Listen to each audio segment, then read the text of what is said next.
கடல் மேல் நடந்த கால்கள், காயங்களை சொஸ்தப்படுத்திய கண்கள், அரியாசனத்தை அல்ல அடிமை சகோதரர்களின் கால்களை கழுவிவிட்ட கரங்கள். அந்த கரங்களுக்கு இந்த உலகம் ஆணியை பரிசாக தந்தது. ஆணி அடித்த கரங்களுக்கும் சேர்த்து அவர் அன்பை பரிசாக தந்தார். அவர்தான் இயேசு கிறிஸ்துநாதர். அவர் பிறந்த இந்த நன்னாளை சமத்துவ கிறிஸ்துமஸ் திருவிழாவாக மாற்றி சமூக நல்லிணக்கத்தை, சகோதரத்துவத்தை, நமது பாதை அன்பின் பாதை என்ற தெளிவை நமக்கு தந்த தமிழக வெற்றி கழகத்தினுடைய வெற்றி தலைவர் நமது அண்ணன், அன்பு சகோதரர் இதோ வருகிறார்.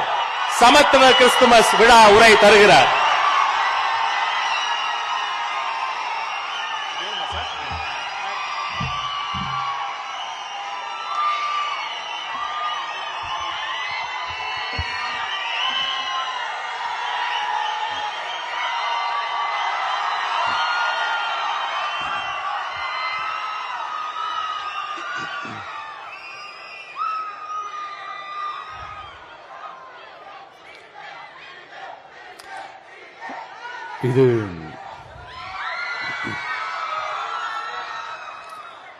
இது ஒரு அன்பான தருணம்,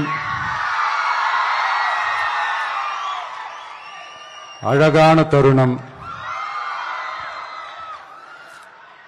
அன்பும் கருணையும் தானே எல்லாத்துக்குமே அடிப்படை. இது ரெண்டுமே இருக்கிற மனசு தானே தாய் மனசு.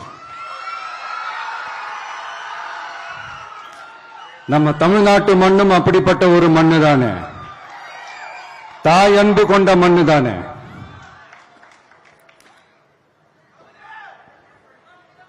ஒரு தாய்க்கு எல்லா பிள்ளைகளும் ஒண்ணு தானே. அதனால பொங்கல், தீபாவளி, ரம்ஜான், கிறிஸ்துமஸ்னு இந்த மாதிரி எல்லா பண்டிகைகளும் எல்லாரும் சந்தோஷமா ஷேர் பண்ணிக்க கூடிய ஒரு ஊரு தானே நம்ம ஊரு. இங்க வாழ்க்கை முறையும் வழிபாட்டு முறையும் வேறு வேறுனாலும் நாம் எல்லாருமே சகோதரர்கள் தானே. அதனாலதான் நம்ம அரசியலுக்கு வந்ததுக்கு அப்புறம் கடவுள் நம்பிக்கை உண்டுன்னு அறிவிச்சது ஏன் தெரியுமா? உண்மையான நம்பிக்கை தான் நல்லிணக்கத்தை விதைக்கும், மற்றவங்களோட நம்பிக்கையை மதிக்க சொல்லித் தரும்.